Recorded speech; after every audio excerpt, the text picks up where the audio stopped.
Professor Meјer Залинг, first of all, thank you for your time today for Television 24.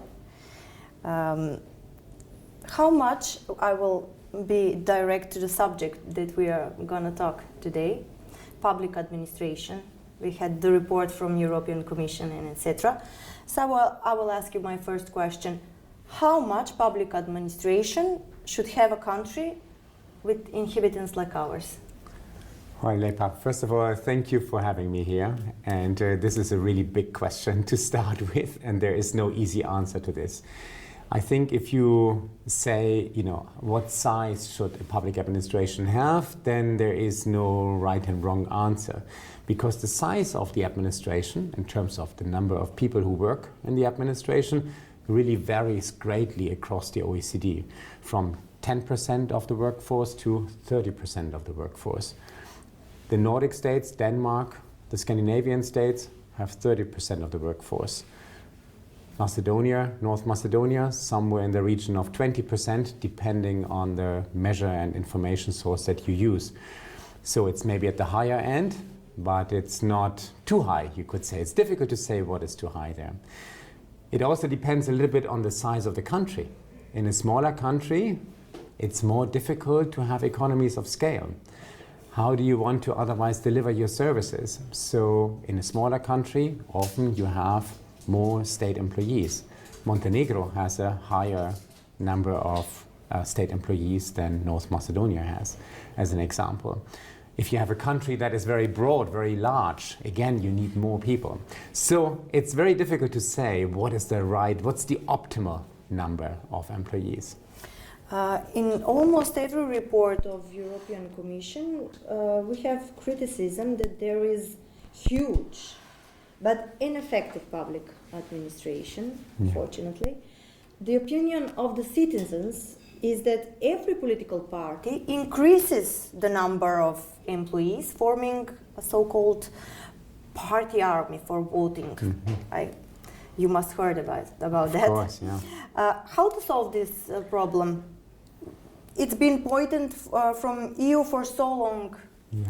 Yeah, you're right. I mean, I've read this again now, and it's been coming up. I have come to Macedonia for 15 years, and the first time I came, it was an issue on the agenda that there are too many employees.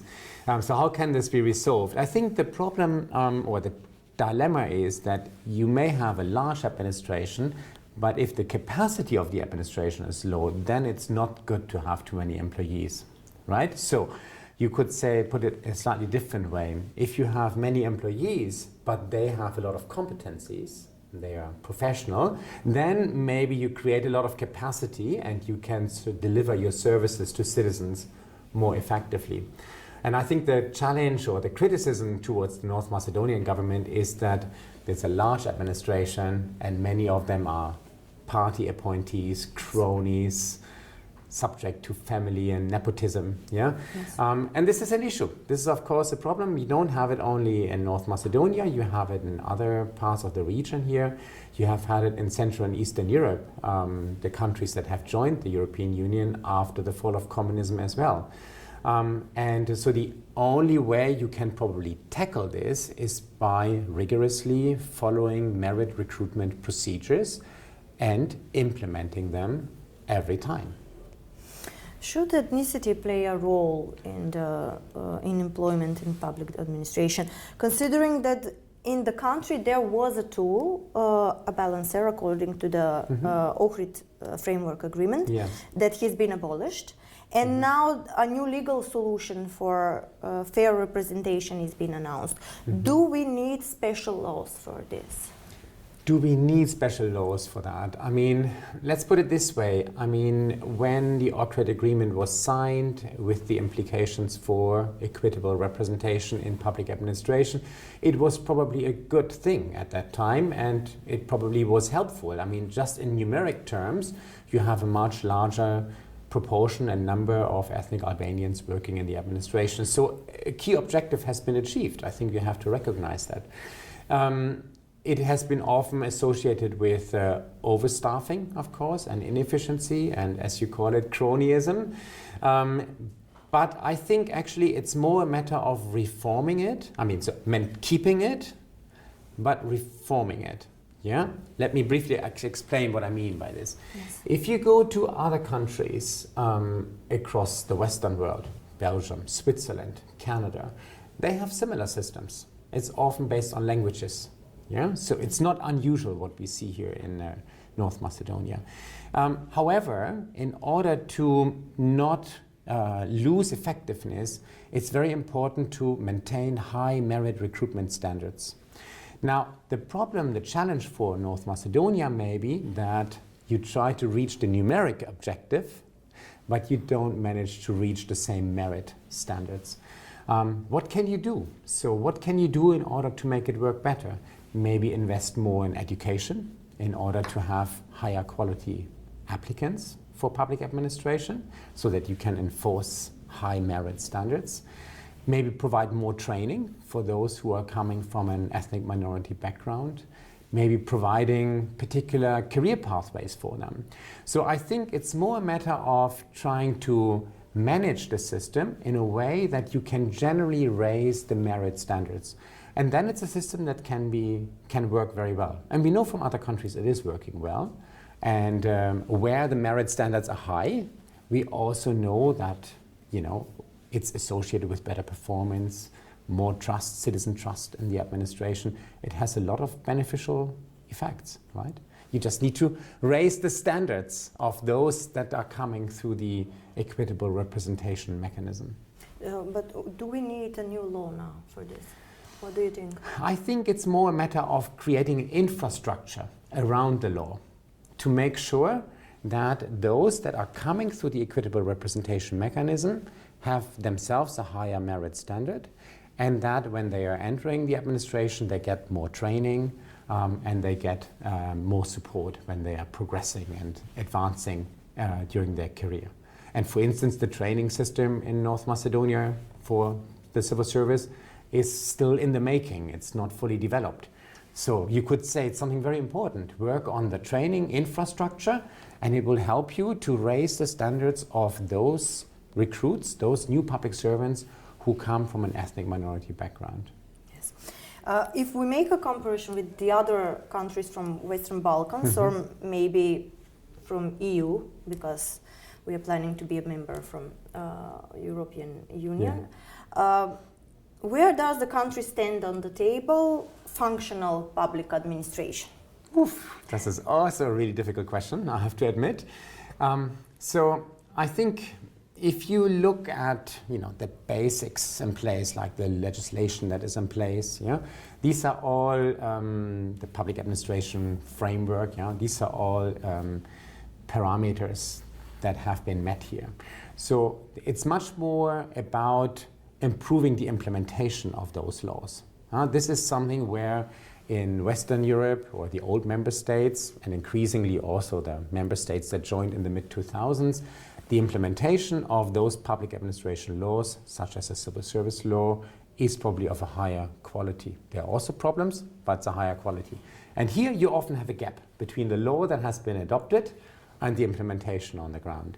And this is what is picked up by the European Commission. This is picked up by Sigma OECD in the reports. And that is something we see. I mean, when I do research here and work with the government here, I can see this as well. There is a mismatch. Here's the law, but then it's not really fully followed up. I can give you an example. Yes, please. In public administration, public servants have to undergo a performance appraisal. Yeah. Now, when you undergo a performance appraisal, you also agree your goals at the beginning of the cycle, and you have a conversation about the results of the appraisal at the end of the year. Get feedback. Makes a lot of sense, right? Now, in Macedonia, we can see that, I think we did research last year on this, about 80% of the public servants get the appraisal, but only 50 to 60% get also the conversation. So there's the mismatch, right? So the box is ticked, but the managers don't have this conversation before and after the end of the appraisal period. And that is one implementation gap that we can observe. Yeah.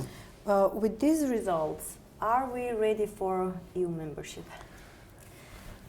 Well, I mean, I think in a way... you saw the EU reports yes. every year and etc., but well, I think it's probably a process still. I mean, you know, I mean, clearly in the case of North Macedonia, there are a number of international and geopolitical challenges, right? So that we have to always take into account. But I'm of the conviction that even if the international context is complicated, maybe, there's a lot you can do at home. And if I give you the example of the implementation gaps that I just mentioned, you know, civil service and human resources management is an area that has been identified by the European Commission regularly, again and again. It's not just about performance appraisals. You have leadership practices. How do managers manage? Do they manage with a vision? Do they lead their team? Do they manage with ethical practices and standards? These are all things that need to, where the implementation and the practices need to improve. And this is something which can be done regardless of the geopolitical context, but it requires in many respects a cultural change in the administration. Yeah? Or if you don't want to call it a cultural change, at least an evolution.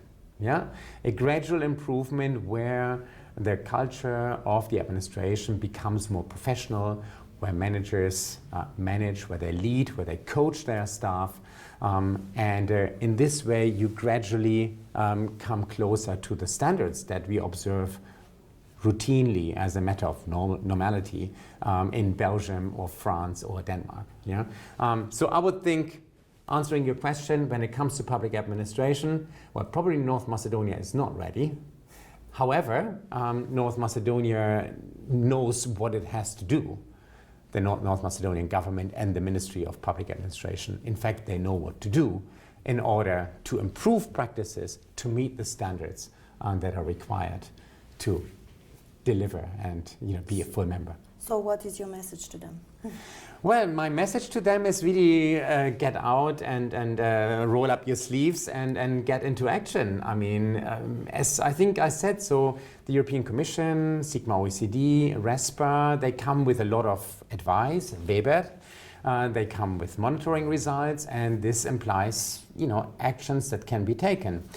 Last year, myself, I conducted a project together with RESPA. We conducted a large employee survey in public administration, more than 100 institutions, the entire central government. We delivered a report to the previous government, but of course for the current government, it's a starting point. It has a long list of potential actions that don't need legal change. Yeah, they don't need a change of the geopolitical situation. All they need is managers in ministries picking up the reports and saying, oh, I need to improve my communication. Oh, I need to improve my goal setting. Oh, I need to give better feedback.